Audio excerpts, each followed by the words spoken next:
Welcome to What Works, the Energy Podcast. This podcast is produced by Edgecom Energy, a leading technology company that empowers large energy consumers to reduce energy costs and emissions through AI and IoT solutions. We hope you enjoy this episode where Edgecom Energy partners with GreenWorks ESG to discuss the latest draft of the Canadian Sustainability Disclosure Standards. This is big news on the ESG reporting front, so tune in with Behdad Bahrami, Edgecom Energy's CEO and founder, and Demian Newman, CEO and founder of GreenWorks ESG, to learn about the potential impacts on your business. Hello, Demian. How are you doing today? I'm fantastic, Matt. How are you doing today? I'm good. Thanks for joining us on the podcast. Really excited to hear your insights on what's going on with ESG. I heard there's some new programs and some new changes to the regulation. So super excited to dive in and see what's going to happen and what our clients will need to face in the coming years. So before we get started, I just want to give you a chance to give an introduction on yourself. I am Behdad Bahrami. I'm the founder of Edgecom Energy. At Edgecom Energy, we help large industrial facilities take advantage of energy programs, and we help them simplify the energy transition. So we have a whole suite of energy software offerings that help large industrial facilities take advantage of the programs that are coming out through the energy transition, leads to cost savings and emission reduction. So it's a quick intro on me, but I'll let you go ahead, Demian. No, thanks for that. So I founded GreenWorks ESG, an ESG platform that helps companies streamline their ESG reporting and data management. I founded it 4 years ago. I actually am not from a career in sustainability at all, but I was actually in the energy industry in sales and marketing. And I just saw all these great advancements for that industry moving forward with reducing their environmental footprint. And none of it was finding it into corporate sustainability reports or these metrics into helping the industry. So really the founding of GreenWorks is effectively a giant passion project for me to help Canadian companies quantify their achievements on their environmental, social, and governance initiatives so that we can actually promote Canadian businesses again and have Canadians proud of Canadian businesses and Canadian industries. But that really starts with how do we streamline it, make it cost effective for them. And we've done that with our ESG platform. Okay, so excited to dive into the platform and the whole idea of ESG, right? So let's start at the ground level, right? So they say like explain it to me like I'm a 5-year-old, right? So in your words, what is ESG, right? Because I hear a lot about ESG on the news, and we're in the energy industry, so I see the E part every day in my work. But tell us, what is ESG and why should we even care about it? It's a great question, and really you can take ESG and you can take sustainability, and there's a lot of people think they're the same thing, but effectively the easiest way to summarize it and kind of bring it down to layman's terms for everyone is the fact that sustainability and sustainability reporting has been part of corporate reporting since the 80s. It has always been there, but roughly less than 10% of companies were actually including something in it with real substance. Most of them were, here's 2 or 3 things that we do great, and let's sweep the rest under the rug. What ESG did when it was effectively, it came to prominence about 5 years ago, was it established the fact that we need quantitative metrics to prove that you're doing what you say you're doing, and really through almost a financial lens. In the same way you do corporate financial reporting, we were looking, or these ESG frameworks that came to prominence that have been around for 10 plus years, but really came to prominence in the last 5 years. That's what they were trying to establish. Let's take all these great initiatives you're doing, but let's make quantitative data so you can back them up so anyone can understand them.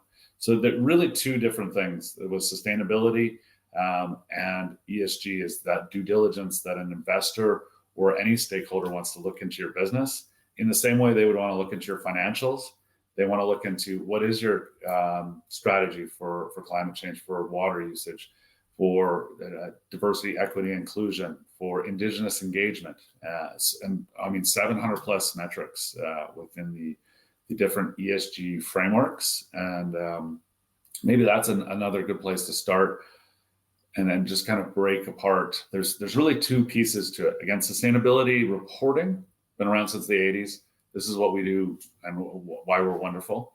And then what these ESG frameworks came out, and their global frameworks came out, where they said within your industry, these are the metrics you really should be reporting to, and in the same way you do with your financial disclosures.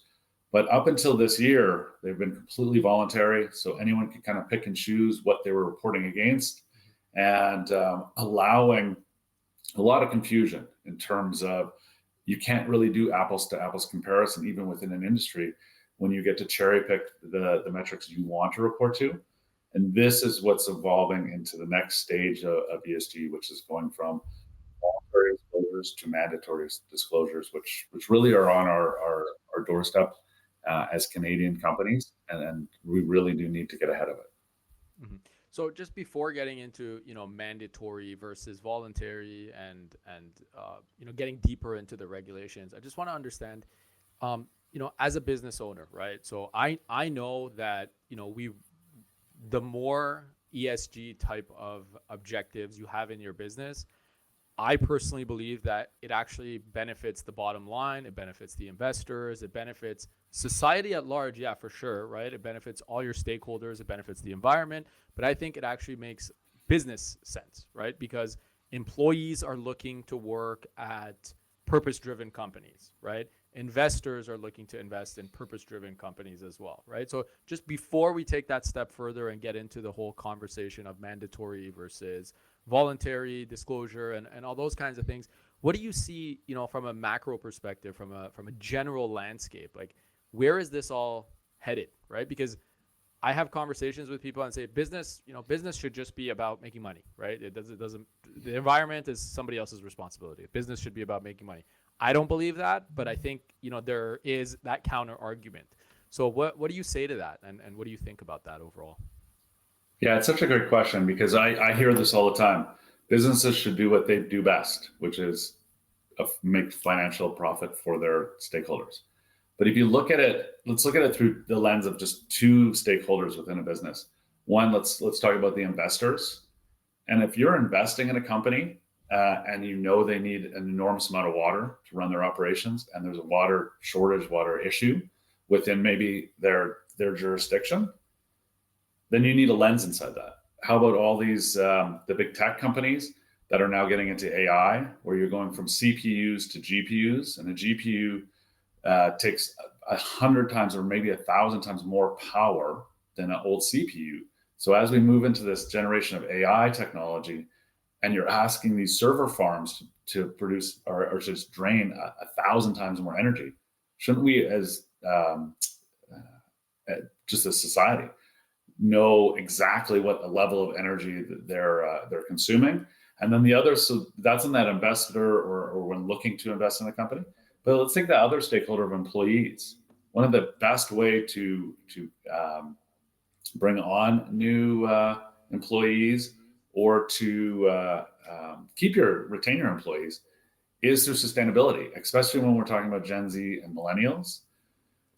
There's stat after stat after stat that's actually what they're looking for when they start with a new company. Is what is their sustainability program? Is this a company I can be proud of? Maybe is a better way to summarize it. So if you look at just those two different stakeholders, regardless of mandatory or voluntary, you're going to satisfy both with being on top of your sustainability program.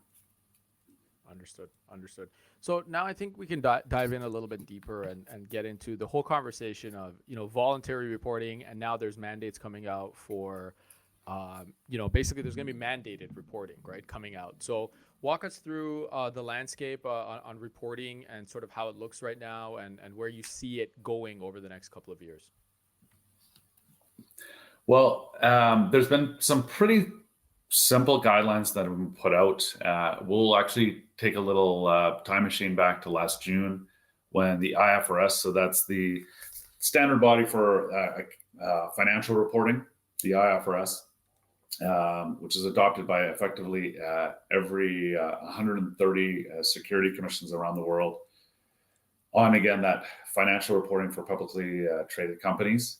they got effectively into the ESG framework business with their new standards, ISSB. So this is now their sustainability standards, and launched S1, S2 last June with the idea that they would go into effect January 1st, 2024. So now that they are in effect, the question becomes, when does it become mandatory? And so now there's a series of timelines that Canadian businesses need to understand, because when the new frameworks were announced in June, the CSA immediately endorsed them, and then looked at that as we all looked at that as very positive, that the CSA will make them mandatory, and effectively now going into effect January 1st, we have a March 13th date where Canadian companies are allowed to engage with the CSSB, that is the Canadian version of the ISSB.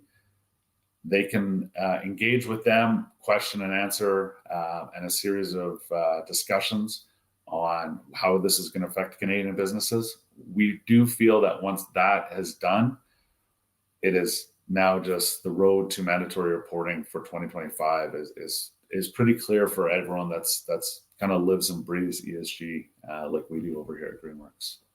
Okay, interesting. And then, so who is going to be mandated to report, right? So on the energy side, I don't know if you're familiar, but there's the energy and water reporting and benchmarking tool that came out through Energy Star, and then they started mandating, larger buildings, and then they kind of went down based on square footage. Do you foresee the same type of structure happening here where, it's going to be the big banks start and the really big corporations starting and then slowly funneling down through to everybody? Or how do you see that shaping up? Well, you can kind of put it in three buckets. So you can start with, again, the IFRS and the fact that the CSA has endorsed it.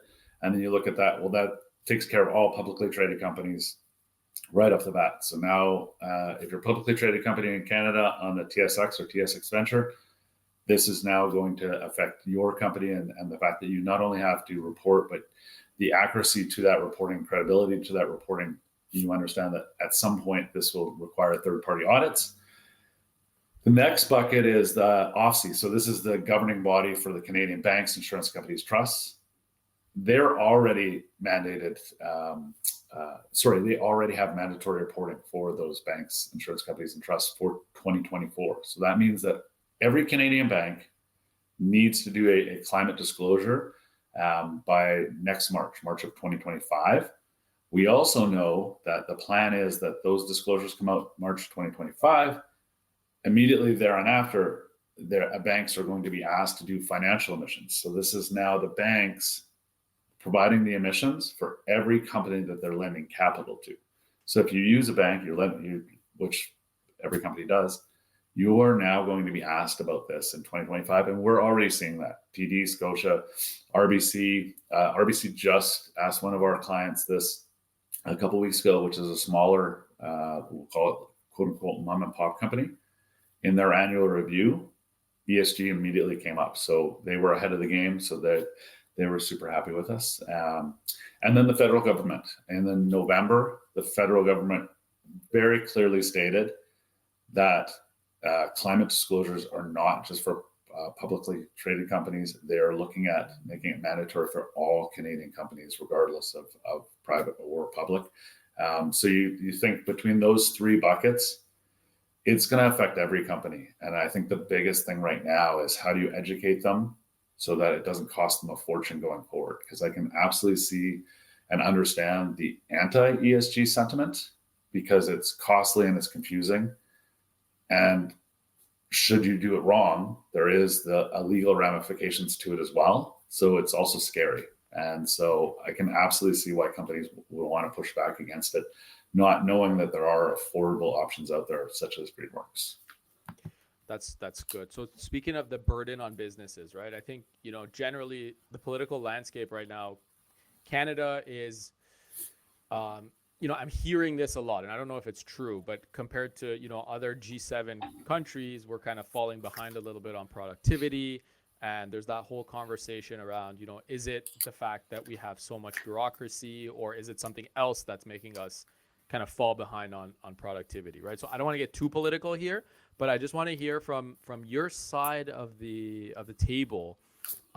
This is going to be now a new burden on business, right? So if I'm running small manufacturing, I'm running, a business, and I already have my table full with all the other stuff that I have to deal with, right? Now, this is just one more thing that the government is mandating me to have to manage, right? So how do you see that shaping up? And then how do you see GreenWorks being able to hopefully rectify some of that and avoid the time that managers, founders are going to have to spend on doing this reporting and meeting these mandates?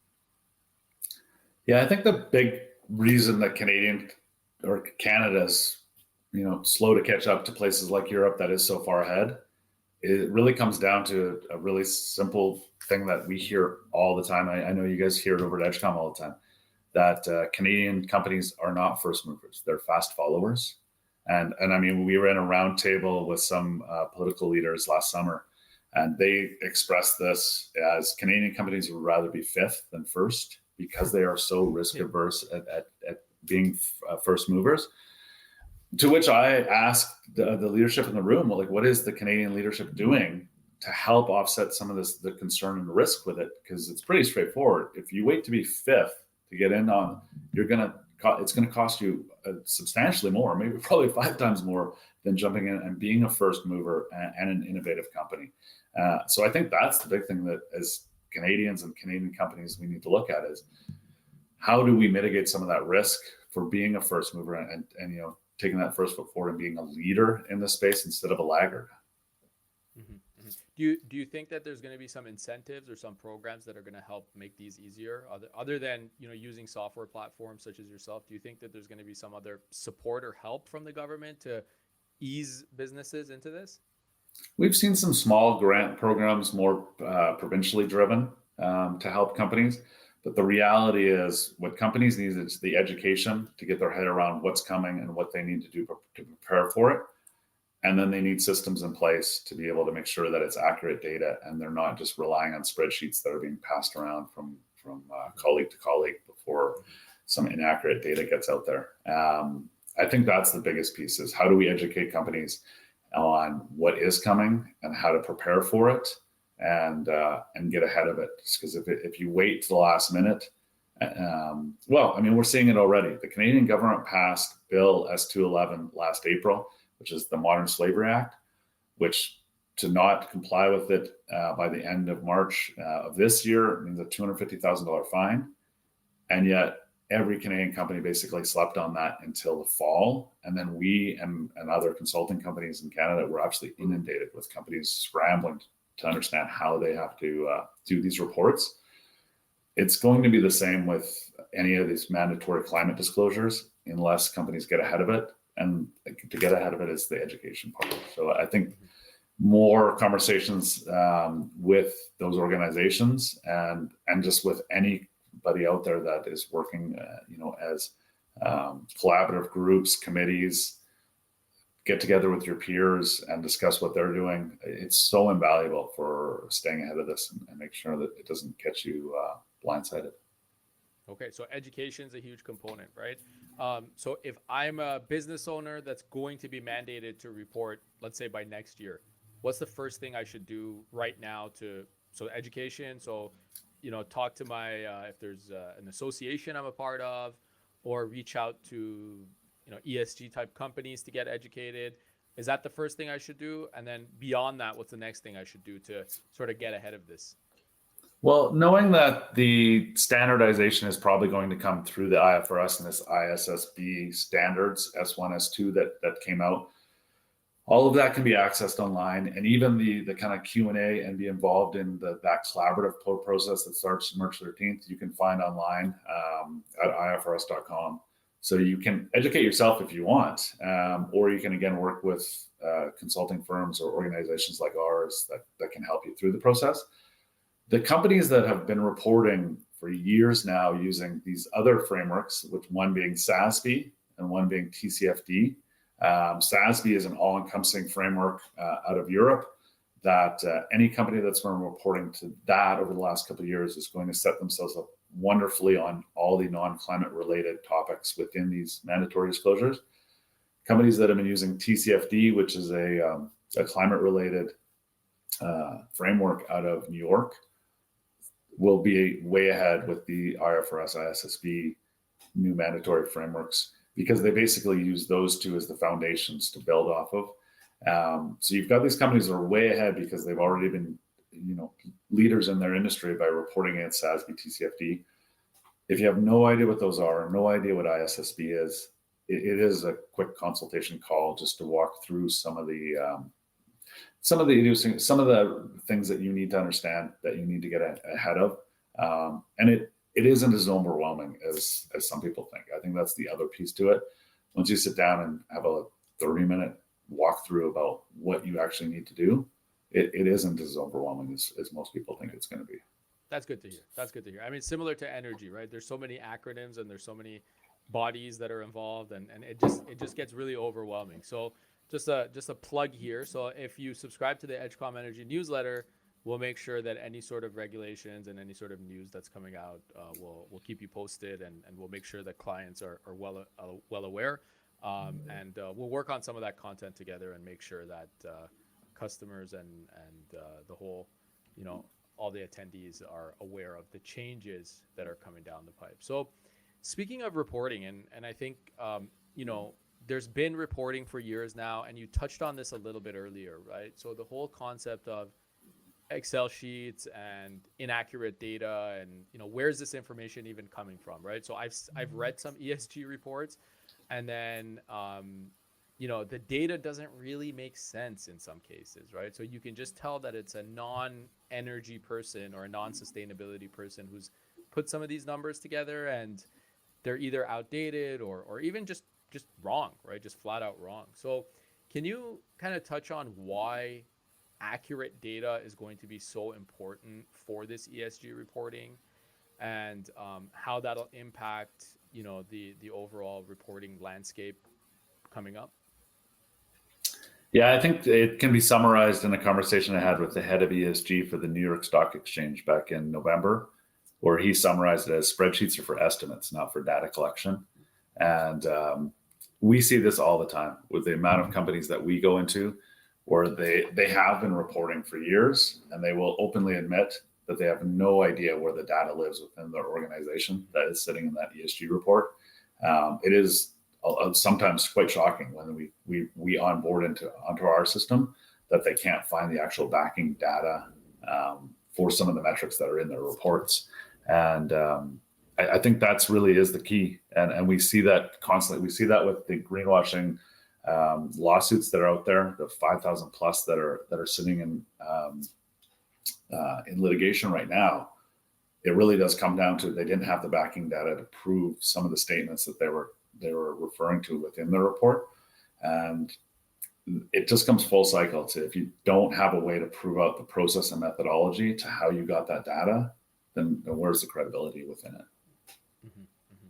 And I think this is one place where Edgecom Energy is definitely, we're putting a lot of time and a lot of effort, right? So gathering energy data has really been our core offering now for a while, and analyzing that data and getting insights from that data, but now using that same energy data to provide real-time sustainability reporting for these ESG reports, right? We had a meeting with a bank about a year ago, one of the big Canadian banks, and any data that comes in has a delay of 2 to 3 months before they can put it in their reports, because they got to wait for the bills to come in. And imagine you have thousands of branches waiting for all those bills to come in, aggregating all that data. So that's where we think IoT is going to be a really, really significant step in moving us forward to almost having real-time visibility on ESG, and then eventually being able to track that in some sort of dashboard and being able to manage it as events happen and as things happen. So excited to work with GreenWorks on that, and it's something that that's been in the works now for a couple of years, and I think it's really going to help both of our clients navigate these new regulations and make sure that they're actually you're going to do the work anyways to do the reporting, so why not have accurate and up-to-date information? And then eventually that's going to be mandated that you have a backup of what is this meter? Where is this data coming from, right? And it's all going to be audited eventually. So I think that's one place where we've really seen a lot of interest, and I think it's going to help clients meet these mandates relatively quickly. What do you think on that real-time data part of the equation? It's one of the first things we recommend to all of our clients. If you have information and other digital sources and other technology partners, we are always going to say yes to running an API between our systems and removing the human error and inaccuracy of double inputting systems.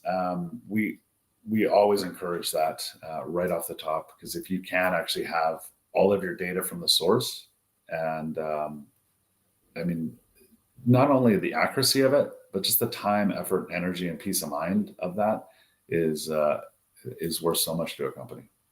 Yeah. So in terms of, the time and the effort that's required, right? So what are the financial ramifications of ESG reporting right now, right? So again, we know that it's voluntary, and then over time it's going to be mandated, and there's going to be fines, and we know that that's where it's headed. But what are the trends looking for the financial impacts of having to do these reports right now and then into the future? Do you see things like, LLMs and generative AI coming in and making this cheaper over time? Do you see it really changing over time? What are the trends and what are the financial impacts of this ESG reporting as it stands? And then where do you see it trending moving forward? In terms of the financial impact on the business, if they don't report, or in terms of the financial impact to have accurate reporting, I guess, like the cost on.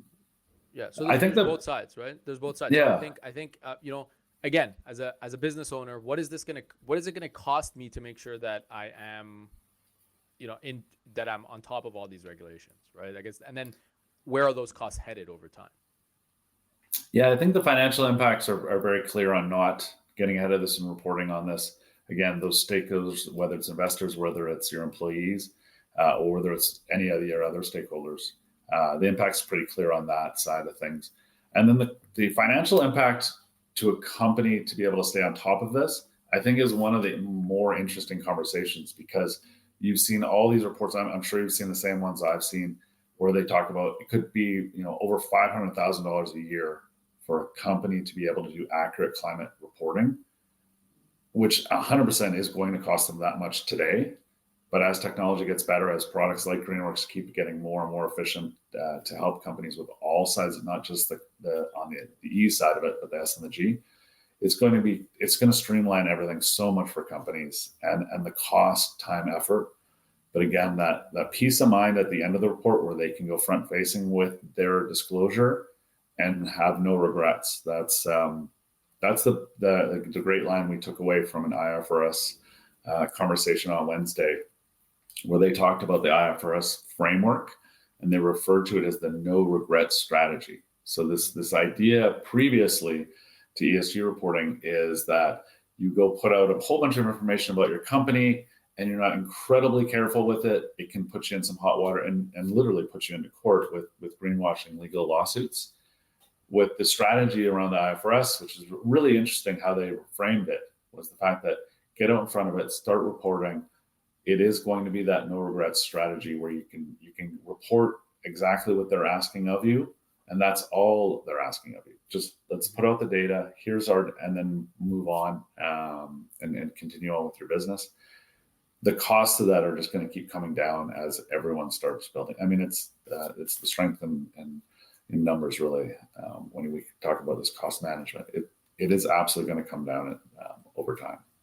Yeah, I definitely see that happen. I mean, that's where IoT comes in, right? And I think over time, all these software solutions, as they get more all-encompassing, then the cost per unit for each end user actually ends up going down quite a bit, and it's the economies of scale, right? And I think that's the beauty of software, is that it makes things much easier and much quicker.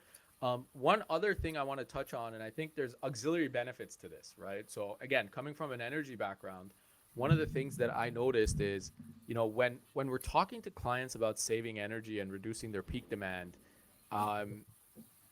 everyone likes to save costs. Everyone likes to reduce their emissions. But one of the things that really moves the needle is the fact that Now you're going to have this energy data. It's also going to help you operate your facility more efficiently, right? So this is data that's actually going to help you not just in energy, but it's going to help you operate your facility. It's going to help you operate, understand HR parameters better, occupancy of your building and those kinds of things. So this data, as it starts getting cleaned up and as it becomes more real time, I think there's other values beyond what we're doing in sustainability. I think not only is sustainability beneficial to the bottom line, but I think there's other auxiliary benefits to having this data and doing this reporting and doing a deep dive on real time data and emissions factors and all those kinds of things, right? Have you seen that with your clients? Is that something that, it's kind of like a kick in the pants to, clean up your data, right? And sort of get ahead of things on the operational side of things as well. Have you noticed that?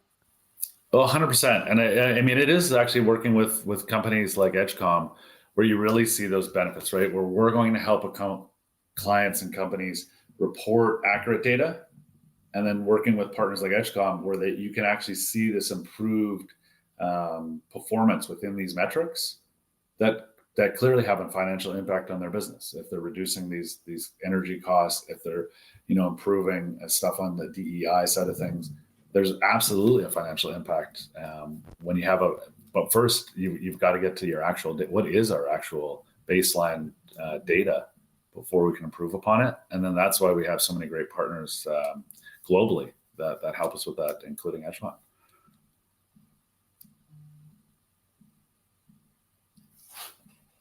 Oh, Behdad, I lost your sound. I don't know if it's a me thing or a you thing.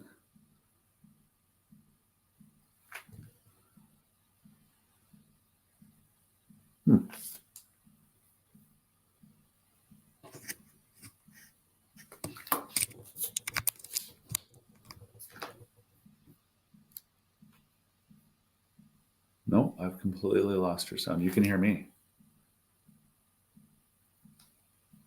I can't hear you.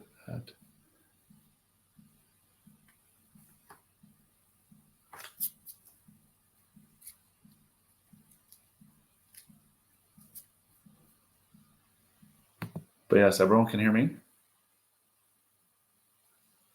Behdad? No, I can't. I still can't hear you, Behdad. I can ramble on about something else if you want to while we're getting the mic.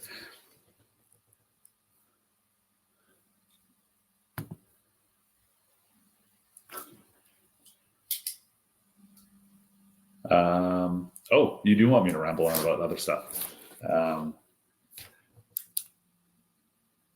If in the question period you want to jump to the next question on the chat, I can answer that on the chat. Can you hear me now? Oh yeah, I can hear you now. But oh, there we go. Okay, I had to just switch to the laptop microphones. Sorry about that. A little bit of technical difficulties. It seems like my AirPods just wanted to disconnect, and this microphone didn't want to work either. So it's okay. It happens. So let me just take one step back, right? So we where I was going before the microphone issue is the pushback on ESG, right? And we touched on it a little bit at the beginning, but there's been some news there's been some press in the news about Florida specifically, right? So I think it's their pension fund said they don't want to hear anything about ESG. We're just looking at the bottom line, and there's again some pushback on it. So what do you think that's gonna do to the future, and where do you think this trend is gonna go, right? Because we've had conversations with clients that are saying, okay, we'll deal with ESG when we have to, or this stuff might just go away and we're not gonna have to deal with it, right? So there is that kind of pendulum that swings on the environmental and the ESG front, but specifically on the Florida topic and on some of these pension funds, going all the way the other way and saying, don't even talk to us about ESG. What do you think about that? And where do you think the trend is headed in that space? Well, we've actually done a deep dive on the 39 states that have anti-ESG legislation. And it's actually all pretty reasonable. Most of it is just saying we want fiduciary responsibility within the pension funds. And that being that the pensioners should get the biggest return on their investment financially so they can retire. Nobody's arguing that. But going back to what ESG really is, it's the due diligence on the full spectrum of that business. So it's they're reliant on water. There's a water shortage. They for any of these. Oh, there seems to be an echo on my side. I don't know. Oh, more technical fun. Is that better, Christine? Sorry about that. Oh, that's better on my side. There's no echo on my side now. Perfect. I love it. Good old technical fun. Yeah, I'll quickly rip through the U.S. specifically, and we'll just take a look at this. Is that once you actually dive into the anti-ESG state by state, because there are 39 states that have this in their state Supreme Court, it's pretty reasonable. Financial returns should be number one. Couldn't agree more. Yep. You look at Florida and the absurdity of some of the theater around ESG, though, specific to Florida. Mm-hmm. Think about what DeSantis has done as the governor of Florida. He has told the big investment funds, these institutional investors, they're not allowed to reference an ESG report when investing in a state-owned business in Florida. So all you've really done is put up a barrier saying that if you're an investment fund and you want to look at an ESG report, you're not allowed to effectively invest in Florida. Mm-hmm. Also, how would you police that? There's absolutely no way to police the fact that someone at BlackRock is looking through their due diligence on ESG when investing. So there's no way to police it. It's complete political theater and just completely absurd on all fronts. But again, to go back to that piece where I completely understand why a C-suite would want ESG just to go away, because the ROI on it is really hard to find when you have a great ESG score, a great looking report, versus the downside if you get caught in a greenwashing lawsuit. And we want to help our clients with both. We want to help them put out a great report, but before you do, we'll also use our AI technology to go through your report and give you a legal analysis on here's some red flags you need to be aware of before you go front facing. Because I do think that peace of mind when those reports go out are as important as having great messaging and great narrative around all these positive things you're doing. And then if we can get our heads around that part, that it's not such a big risk if you're just following those guidelines. And that is part of the reason that companies do like this IFRS coming into it and having a standardized template where it's going to be apples to apples with your peers. So you're feel like you're putting your best foot forward, but they've tweaked or cherry picked how they're going to report, which has been some of the complaints in the past. If that goes away, everyone's reporting on the same thing, then it's just going to be in everyone's best interest. And then the other flip side that I always talk about is, again, if sustainability reporting has been around since the 80s, it had no teeth to it, absolutely nothing for the first almost 40 years it's been around.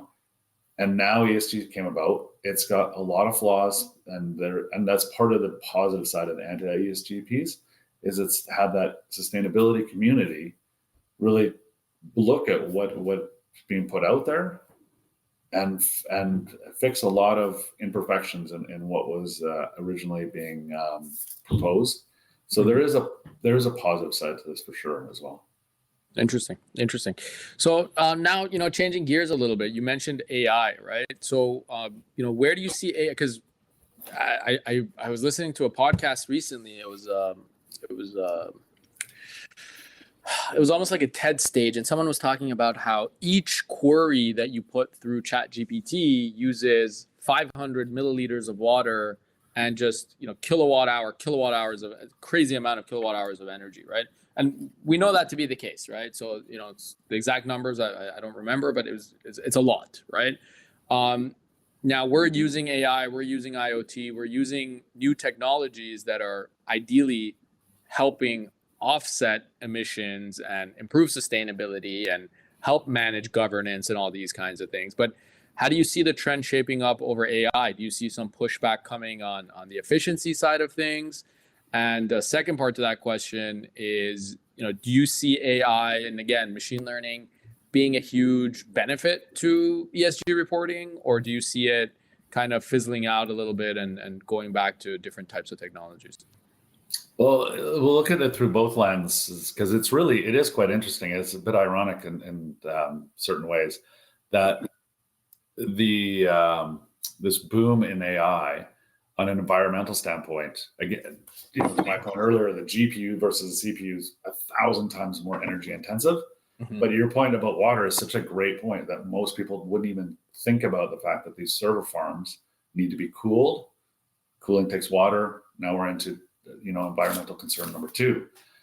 And then the flip side is we love our AI assistant, Ask Ellie, the little green elephant that helps you through your ESG reporting, finding your data, aggregating your data, but then at the end, doing analysis on you versus your peers and greenwashing concerns. So we love the AI within our platform.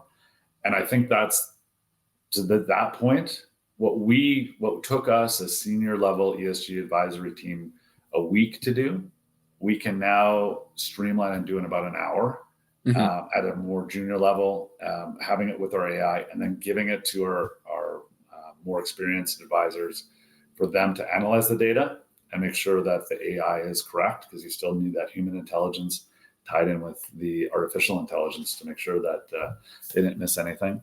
But enormous time saver for us right now and to help our clients. And the speed to which we can see it progressing is just, I can't even guess what's the next 6 to 12 months are going to look like for being able to help our clients. Yeah, these things always start large and clunky and inefficient, and then over time we learn how to sort of squeeze every last drop out of them, right? So hopefully with AI that happens quicker than other computing shifts that we've had, right?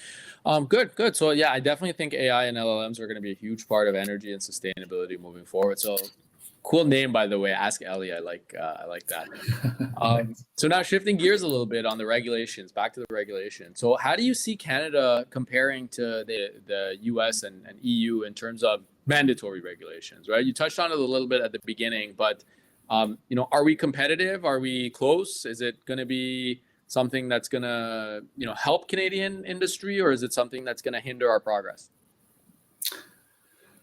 I'll actually steal more of that conversation from the head of ESG for the New York Stock Exchange, because he summarized it beautifully, was the fact that if you look at North America and you look at mandatory reporting, so they're looking towards Europe and the CSRD, which came into effect January 1st as well, but was announced last January. So basically the CSRD said, here is all European companies and companies that work in Europe, what they're going to need to do in 2024, 2026, 2028, and so forth. And then as 2023 progressed, a lot of those, it almost seemed like they were making changes on a monthly basis on what was actually going to be required. And then there was reliefs on certain things, and certain things were pushed out. And on the American side, on the SEC side, they're looking very closely at that because they have no interest historically in playing around with these requirements. Once they put it in place, it's now locked in and it is in place for good. And the other interesting dynamic about the SEC is the fact that with their presidential election coming up this November, they will have to make decisions before May, or if there's an incumbent that comes in, they can overturn all of it if they don't make it by May. So we're kind of looking very closely at the SEC regarding some decisions on this by May. For Canada, the reality is we compete in a global market. We need to compete, and so we need to then align with the other 130 ISCO countries, so that the CSA, we fully believe will have this as a mandatory requirement starting January 1st, 2025 for all publicly traded companies. Like I say, OFSI, for the Canadian Banks Insurance Companies Trust, is already in place. We fully expect them to stay with their plan that they need to do financial emissions in 2025. And again, the federal government basically blanketing everyone with the legislation back in their budget review in November. Again, we can see as Canadians where this is going. We're not like the US where we can be independent of the rest of the globe. So we're just going to fall in line with Europe. And that's part of the idea that this, the devil's advocate, what if this just all goes away tomorrow? I mean, there's no way we're putting the genie back in the bottle. I agree. Yeah, no, definitely. And I think what it could be, especially on the mining front, especially, when I think about batteries for EVs and all the investment, especially in Ontario, the major battery plants that are coming in Ontario. And we could have a full, circular supply chain. We have the mines, we have most of the materials that we need for these batteries. And, one of the big concerns is, who's mining these and what's the labor involved? And I think Canada could really play a big role on that. And, having these mandated reports would actually make people feel better that they're buying from a company that is, not using slave labor and all those kinds of nasty things that go on in the battery industry. So getting into sectors and sort of businesses, speaking of batteries, right? So, Canada competes on a global stage, as you mentioned. We have some key industries that employ a lot of people. Oil and gas being one of them, auto manufacturing being one of them, agriculture being one of them. How do you see our big industries being impacted with these reporting requirements coming down the line? And over time, which businesses and industries do you really think are going to be impacted first, right? So we talked about the banking sector a little bit, but beyond banking, which sectors do you think are going to be impacted first? And over time, how do you see that funneling through?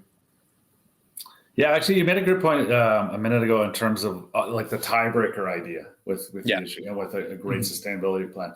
Because I actually heard this on an anti-ESG rant, or listened to this on an anti-ESG rant on a podcast a couple of weeks ago, where that gentleman was saying the only benefit is maybe a tiebreaker. And I'm like, that's a pretty good benefit when you think about it. And that's really when we talk about why GreenWorks was started in the first place. As someone who worked in the Canadian energy industry for 20 plus years before starting GreenWorks, and saw all these incredible technology and just even process innovations to reduce the environmental footprint, and how the amazing regulation hoops that they have to jump through on the environmental side.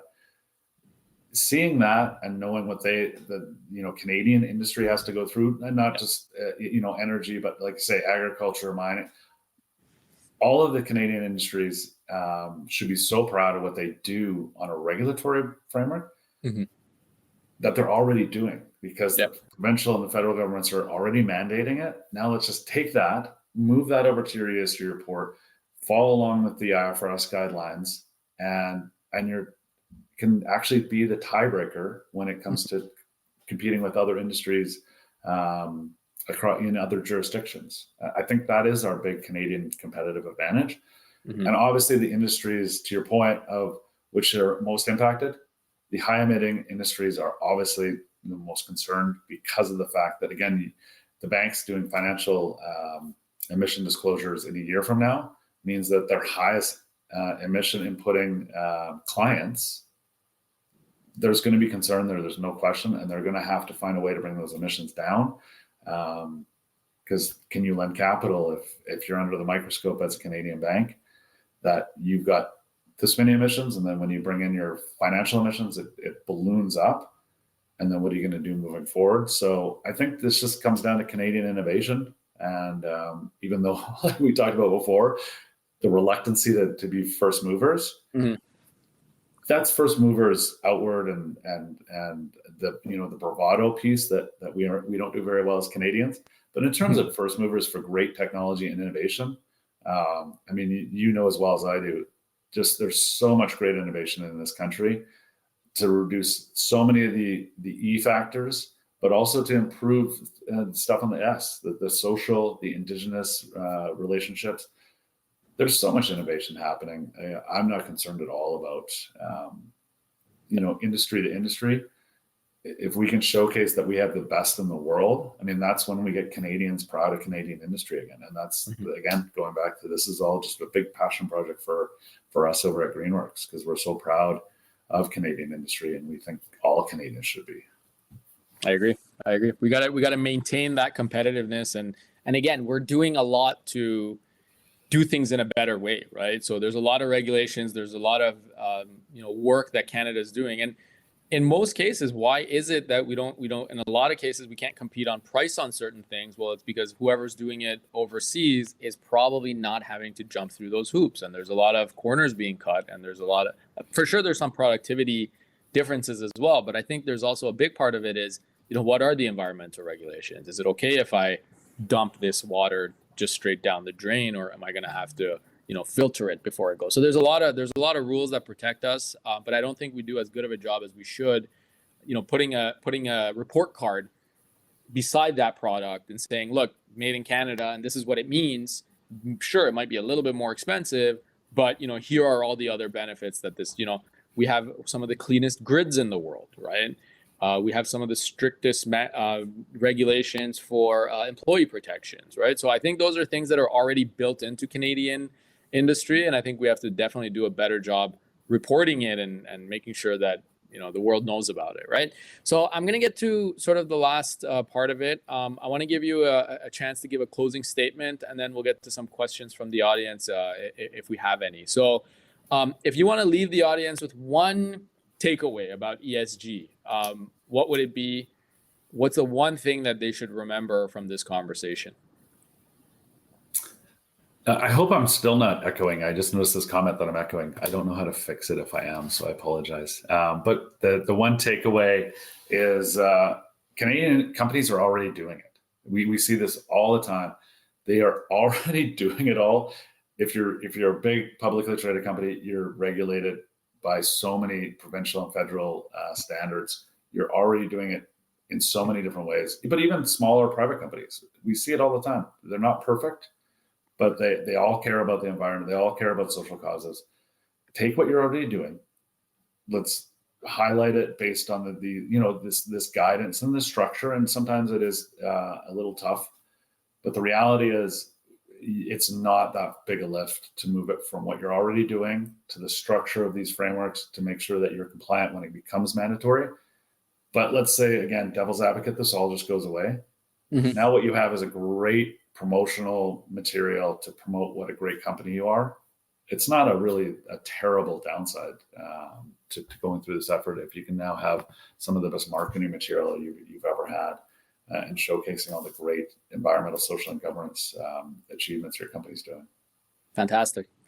So again, thanks, Demian, for taking the time to be on the podcast with us. And I want to remind everyone to sign up for the Edgecom Energy newsletter. We will be sharing a lot more information, and we're doing a lot of work simplifying these rules and putting it in our blog and making sure that clients can really understand in an easy way, in a digestible way, what all these changes mean and what are all the different things that they have to do. Again, Edgecom Energy, we're working very closely with Demian and the whole GreenWorks team to give them that data for real-time energy analysis. And hopefully over time, more and more clients are really reporting on the right data, and we'll help you gather that data and acquire that data quickly and easily and get it into your ESG report. So again, I want to thank you for your time, Demian. Thanks for listening to What Works. Hey, since we're new here, let us know how we're doing. And if you like this podcast, please share it.